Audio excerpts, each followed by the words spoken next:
उसके लिए अफजल हम शर्मिंदा है, तेरे कातिल जिंदा है, ये नारा लगाने वालों को क्या कहा जाए? बातों में आ रही है, उनको फिर रेजिग्नेशन दे देना चाहिए, होम मिनिस्टर को रेजिग्नेशन दे देना चाहिए। व्हाट? उड़ता हुआ तीर लेने का भी संवैधानिक अधिकार कुछ लोगों को है। लेकिन अगर वहां उमर खालिद के लिए नारे लगे तो जो नारे लगा रहे थे उनको अर्बन नक्सल कहते नारे तो लगे? आप एक बार दिखाइए जरा, कोई वीडियो है तो दिखाइए। जो आपके आंदोलन के चेहरे थे, हाँ है, वीडियो भेज देंगे, वीडियो भेज देंगे। हमने उमर खालिद को देख लिया है, हमने शारजील इमाम को देख लिया। जिम्मेदारी ले रहे हैं कि वहाँ पत्रकारों पर जो हमला किया वो सीजेपी के कार्यकर्ता थे, वो छात्र थे, ये कहना चाह रही है। अगर ये जिम्मेदारी ले रहे हैं तो पुलिस वालों की मॉब लिंचिंग हुई। इनके पास क्या प्रमाण है? प्रमाण दीजिए, बीजेपी आरएसएस का प्रमाण दीजिए, प्रमाण दीजिए, अभी दीजिए प्रमाण। किस व्यक्ति सीबीआई हमारे हाथ उसका नाम बताइए, फोटो दीजिए, प्रमाण दीजिए। साहिल जोशी से प्रमाण हमारे हाथ दे दीजिए। हम आपके हाथ में क्यों देते हैं? आपको आपके हाथ में देंगे, बनाइए, वीर को दे देंगे। कौन है आप? दलाल, दलाल, दलाल। तो हाँ जी, राम राम जी, डिबेट शो की एक और मजेदार वीडियो में आप सभी का स्वागत है। दोस्तों, आज की डिबेट वीडियो होने वाली है बीजेपी के प्रवक्ता प्रेम शुक्ला और कॉकरोच जनता पार्टी के प्रवक्ता सौरभ दास के बीच में। दोस्तों, वीडियो बहुत मजेदार होने वाली है, आप सुनो अंत तक जरूर देखना। अगर आप चैनल पे पहली बार आए हैं, चैनल को अभी तक सब्सक्राइब नहीं किया है तो चैनल को सब्सक्राइब भी कर लेना। चलिए दोस्तों, मेन वीडियो स्टार्ट करते हैं। ये टीवी वाले भाई पिक्चर चालू करो बे। में पी चिदंबरम आकर आगे कहते हैं कि वो भी दिमागी नक्सल है और उसके बाद होड़ लग गई है, केजरीवाल कह रहे हैं और बाकी विपक्षी नेता भी कहने लगे। क्यों अपने आप को दिमागी नक्सल कह रहे हैं? ऐसा है कि इस देश में 2014 के बाद सरकार से सवाल पूछने वालों को या तो आंदोलनजीवी कहा जाता है, या तो देशद्रोही कहा जाता है, या तो टुकड़े टुकड़े गैंग कहा जाता है, या तो अर्बन नक्सल कहा जाता है। और कल नया कुछ था नहीं, लाल किले के प्राचीर से देश के प्रधानमंत्री विदेश नीति पर नहीं बोलते। देश के प्रधानमंत्री अमेरिका के साथ जो ट्रेड डील होने वाली है उसके बारे में बात नहीं करते। चाबार क्यों गया, मुंडेल क्यों गया? मुंडेल अभी बांग्लादेश ने जो हमें 2015 में देने का वायदा किया था वो चाइना को दे दिया। चाइना चारों तरफ से घेर रहा है, तो विदेश नीति के बारे में बात नहीं करते। लेकिन उन्होंने जिस तरह से विभेद की राजनीति पहले से की है, ये विभेद की राजनीति का नतीजा है। अच्छा, कि कांग्रेस पार्टी ने नक्सलवाद को संरक्षण देने का कार्य किया। 13 अप्रैल 2006 को तत्कालीन प्रधानमंत्री डॉक्टर मनमोहन सिंह कह रहे थे कि नक्सलवाद इस देश की आंतरिक सुरक्षा के लिए सबसे बड़ा खतरा है। लेकिन उनके कार्यकाल में 2004 से लेकर 2014 के बीच 5000 निर्दोषों का रक्त बहाने का काम जिस नक्सलवाद ने किया, उस नक्सलवाद का समर्थन करने वाले सबसे अधिक कांग्रेसियों की हत्या नक्सलवाद में हुई। और उस हत्याकांड के बाद एक विश्वविद्यालय में उस हत्याकांड पर उत्सव मनाया गया। तो ऐसे उत्सव मनाने को अगर हम दिमागी नक्सल कह दें तो कांग्रेस को पीड़ा क्यों होती भाई? क्या कारण है कांग्रेस को पीड़ित होने का? बात तो सही है। अनुच्छेद 370 के संशोधन का विरोध करने वाले और कश्मीर को पाकिस्तान का अंग मांगने वालों को अगर हम अर्बन नक्सल कह दें तो बाकी कांग्रेस को पीड़ा होने की क्या आवश्यकता है? पाकिस्तान चिल्लाए चिल्लाए, कांग्रेस क्यों चिल्लाने लगती है? हमारे यहाँ ऐसा ही होता है। अभी आप जो है नक्सलवादी हत्याकांड करें, 180 जिलों पे नक्सलवाद, 2014 तक 180 जिले नक्सलवाद की चपेट में थे। उन 180 जिलों से नक्सलवाद को साफ कर दिया गया। उसके बाद अगर कोई पीड़ा प्रकट करे तो अगर हम उसको दिमागी नक्सल कह दें तो क्यों भाई? आपको चिढ़ने की क्या आवश्यकता है? कहाँ जाएं फिर हम? जो अफजल गुरु को फांसी की सजा दी जाती है, उसके बाद जो कहते हैं अफजल हम शर्मिंदा है, तेरे कातिल जिंदा है, और अफजल गुरु की फांसी जो है सर्वोच्च न्यायालय देती है, उस फांसी को कंफर्म जो है कार्यपालिका राष्ट्रपति करते हैं, जो सब दया याचिका से इनकार करते हैं। उसके बाद इस देश का गृहमंत्री ही कहता है कि अफजल गुरु को फांसी देना गलत था, तत्कालीन गृहमंत्री ही कहता है। तो उसको क्या कहा जाए?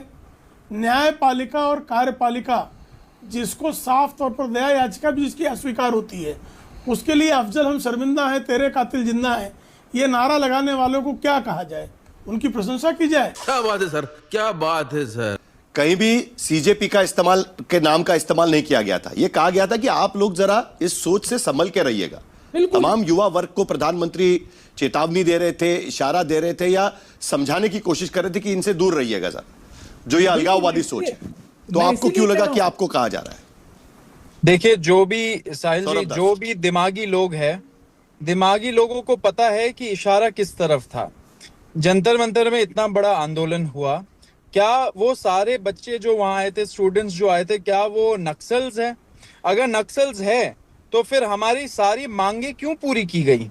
मतलब क्यों उसको एक्सेप्ट किया गया, क्यों रेजिग्नेशन हुआ? बट बीजेपी तो कह रही है कि आपको कहा ही नहीं, आपको कहा ही नहीं, उन्होंने तो पूरा डेफिनेशन दिया हुआ है। दिमागी लोगों को पता है कि इसको डॉग विस्लिंग बोलते हैं। And prime minister of India red fort में कोई पॉलिटिकल इवेंट नहीं था, ये तो इंडिपेंडेंस डे का इवेंट था, जो एक स्टेट्समैन के स्टेट्समैनशिप नैतिकता में उनको वहां पे स्पीच देना चाहिए था, लेकिन उन्होंने वहां पे एक पॉलिटिकल स्पीच दिया एंड बहुत ही दुर्भाग्यपूर्ण कमेंट किया देश के युवाओं के खिलाफ, क्योंकि देश के युवा अभी रोड पे उतरे हुए प्रोटेस्ट कर रहे हैं, पूरे देश भर में प्रोटेस्ट हो रहे हैं ऐसे विफल सिस्टम के खिलाफ। तो उनका आप कंसर्न्स ना सुन के उनको एक आप टर्म दे रहे हो, उनको आप दिमागी नक्सल बोल रहे हो। कोई सेंस है इस बात की? एंड आप उनके बात अगर मान रहे हो, अल्टीमेटली मानना तो पड़ता है, सौरभ, क्योंकि आपने डॉग विस्लिंग शब्द का इस्तेमाल किया हुआ है, बड़ा दिलचस्प शब्द है ये डॉग विस्लिंग। ये शब्द का इस्तेमाल कई बार विदेशों में किया जाता है, आप डॉग विस्लिंग शब्द का इस्तेमाल कर रहे हैं। जरा डिकोड करिए आप इस शब्द का इस्तेमाल क्यों कर रहे हैं, और प्रधानमंत्री का जो स्टेटमेंट, जो भाषण उनका लाल किले से हुआ है, उसे आप इस मायने में क्यों देखने की कोशिश कर रहे हैं? देखिए, इस चीज पे तो हमें ज्यादा डिबेट करना ही नहीं चाहिए। कोई भी लॉजिकल इंसान, रैशनल इंसान जो है, पढ़ा लिखा युवा है, उसको समझ में आ रहा है कि ये कहां से बोला जा रहा है, क्यों बोला जा रहा है। अच्छा, इतना बड़ा आंदोलन हो रहा है, पूरे देश भर में हो रहा है, उसको एनआरकी बोला जा रहा है। उन्होंने ये भी तो बोला था ना अपने स्टेटमेंट में कि एनआरकी की तरफ ले जा रहे हैं।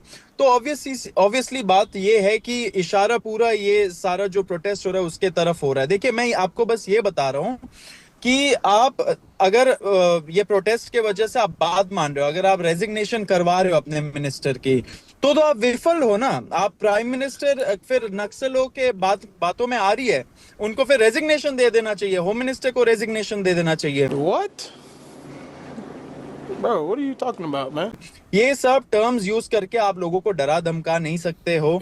मुझे लगता है थोड़ा हमारा स्टैंडर्ड हाई होना चाहिए। साहिल, आप रेड फोर्ट से स्पीच दे रहे हो, स्टैंडर्ड्स हाई करिए, आप पॉलिसी के बारे में बात करिए, गवर्नेंस के बारे में बात करिए, बहुत सारे इश्यूज है। मैं अभी 3 स्कूलों का स्कूल ऑडिट्स करके आ रहा हूँ एंड सारे स्कूल्स खराब है दिल्ली में।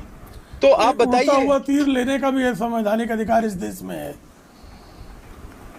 उड़ता हुआ तीर लेने का भी संवैधानिक अधिकार कुछ लोगों को है। उड़ता हुआ तीर ले सकते हैं। आदरणीय प्रधानमंत्री जी ने किसी छात्र आंदोलन को कहीं से भी दिमागी नक्सल नहीं कहा है, दिमागी नक्सल बिल्कुल नहीं कहा, दूर दूर तक नहीं कहा है। लेकिन अगर कोई उड़ता हुआ तीर लेना चाहे तो वो स्वच्छंद है। उड़ता हुआ तीर लेने के लिए कुछ लोग स्वच्छंद हैं, वो स्वतंत्रता से आगे स्वच्छंदता की तरफ बढ़ रहे हैं, वो बढ़ सकते हैं। लेकिन प्रधानमंत्री जी ने किसी छात्र आंदोलन को लेकिन बात जब कहीं नक्सलवादियों ने के द्वारा संहार हो और उसके बाद अगर किसी विश्वविद्यालय में उत्सव मनाया जाए तो ऐसे लोगों को दिमागी नक्सल कहा जाएगा। अब उसको सीजेपी के लोग कोई और टर्मिनोलॉजी देना चाहें, उसको डॉग व्हिसल कहना चाहें तो कह सकते हैं, उनका अधिकार है। क्योंकि हम जो है अभिव्यक्ति की स्वतंत्रता का सम्मान करते हैं, तो अभिव्यक्ति की स्वतंत्रता के सम्मान में हम जो है कोई जिसके लिए नहीं कहा जा रहा है वो अभी अपने लिए मान ले तो उसको मानने का अधिकार हम दे देते हैं। लेकिन हमने किसी छात्र आंदोलन को, अभी झारखंड में भी छात्र आंदोलन चल रहा है, कौन कह रहा है उसको कि ये नक्सल आंदोलन है? किसी दिन नहीं कहा दिमागी नक्सल है, वो कोई कह ही नहीं सकता, दूर दूर तक नहीं कह सकता। और जो सीजेपी ने जो आंदोलन किया जंतर मंतर पे, उसको किसी ने नहीं कहा। लेकिन अगर वहां उमर खालिद के लिए नारे लगे तो जो नारे लगा रहे थे उनको अर्बन नक्सल कहते हैं। तो आपको तो आप एक बार दिखाइए जरा, कोई स्वयं वीडियो है तो दिखाइए जो आपके आंदोलन के चेहरे थे। हाँ, वीडियो भेज देंगे, वीडियो भेज देंगे। सौरभ दास जी, मैं वीडियो भेजने को तैयार हूं, मैं वीडियो भेजने को तैयार हूँ। टीवी में दिखाइए, अभी तत्काल मेरे पास नहीं है, लेकिन मैं भेजूंगा, मैं एकदम आपको भेज देता हूँ, एकदम टीवी पे भेजूंगा। आप डिबेट रख लीजिए, समय निर्धारित कर दीजिए, मैं डिबेट मैं दिखाऊंगा वीडियो, मैं वीडियो दिखाऊंगा, समय निर्धारित करें, सही दिखाइए आप, समय निर्धारित करें, कहा गया है। और वहां से नारे लगे, पत्थर 100 से अधिक लोग घायल हुए, पुलिसकर्मी 100 से अधिक जो पुलिसकर्मी घायल हुए उन पर पत्थर किसने चलाया? 100 से अधिक जो पुलिसकर्मी घायल हुए उन पर पत्थर आपने चलाया? आपने पत्थर चलाया क्या? हाँ, दिखाऊंगा मैं वीडियो, ठीक है, मैं वीडियो भेज दूंगा। जरा एक और क्लैरिफिकेशन ले लेते। हमने उमर खालिद को देख लिया है, हमने शारजील इमाम को देख लिया है। 5, 6, 7 साल से वो जेल में बंद हैं। तुम्हें शर्म है कुछ? जंतर मंतर के आंदोलन पर पुलिस कर्मियों पर हमला करने वाले कौन थे? वो कौन? सीजेपी के कार्यकर्ता थे। वो ये कहना चाह रहे हैं सौरभ दास ये जिम्मेदारी ले रहे हैं कि वहां पत्रकारों पर जो हमला किया वो सीजेपी के कार्यकर्ता थे, वो छात्र थे, ये कहना चाह रही है। अगर ये जिम्मेदारी ले रहे हैं तो बात ही खत्म हो गई। ये अगर जिम्मेदारी वहां पत्रकारों का लिंचिंग की गई, मॉब लिंचिंग, पुलिस वालों की मॉब लिंचिंग हुई, आरएफ के कर्मचारियों की मॉब लिंचिंग, बिल्कुल ये अब ये देखिए अर्बन नक्सल की भाषा यही होती है। इनके पास क्या प्रमाण है? प्रमाण दीजिए, बीजेपी आरएसएस का प्रमाण दीजिए, अभी दीजिए प्रमाण, अभी प्रमाण दीजिए, अभी प्रमाण दीजिए। अगर आप सच्चे आदमी तो अभी प्रमाण दीजिए, अभी प्रमाण दीजिए, अभी दीजिए। अर्बन नक्सल होना यही है, झूठ बोलना यही अर्बन नक्सल का प्रमाण, यही प्रमाण है। आप आरएसएस और बीजेपी का आप एक्सपोज हैं, आरएसएस बीजेपी का प्रमाण दीजिए। अगर आप में हिम्मत हो तो इसी चैनल पर अभी आरएसएस बीजेपी के किस व्यक्ति ने हमारे हाथ उसका नाम बताइए, फोटो दीजिए, प्रमाण दीजिए। साहिल जोशी से प्रमाण हमारे हाथ दे दीजिए। अबे कौन है बे तू? मैं प्रमाण दूंगा तो फिर हाँ मैं दूंगा, मैं उमर खालिद वाला प्रमाण देने को तैयार हूँ। आप भी प्रमाण देकर जाएंगे, ये यहाँ पर आप कह के जाइए। मैं आपको उमर खालिद का प्रमाण का भी इंतजार कर रहे हैं। मैं प्रमाण आपके हाथ में क्यों दे दें? आपको जो असामाजिक तत्व भी इनको दे देंगे। कौन है आप? अभी दिखाइए, समय निर्धारित कर दीजिए। मैं दिखाऊंगा वीडियो, मैं वीडियो दिखाऊंगा। समय निर्धारित करें, सही दिखाइए आप, समय निर्धारित करें। कहा गया है और वहां से नारे लगे, पत्थर 100 से अधिक लोग घायल हुए, पुलिस कर। चलो इधर। अरे अभी से देख, आराम से देख, आराम से देख। हमने उमर खालिद को देख लिया है, हमने शारजील इमाम को देख लिया है। 5, 6, 7 साल से वो जेल में बंद हैं। आराम से देख, आराम से देख। खत्म,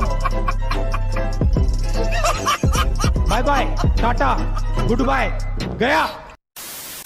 तो दोस्तों इस वीडियो में इतना ही। अगर आपने वीडियो अंत तक देखी है तो उम्मीद करता हूँ आपको वीडियो पसंद आई होगी। वीडियो के बारे में आपकी जो भी कोई राय है कमेंट्स करके जरूर बताएं। वीडियो को अंत तक देखने के लिए आप सभी का बहुत बहुत धन्यवाद। ऐसी मजेदार वीडियो देखने के लिए चैनल को सब्सक्राइब करना बिल्कुल ना भूलें। चलिए दोस्तों मिलते हैं जल्द अगली वीडियो में, तब तक के लिए जय हिंद, वंदे मातरम।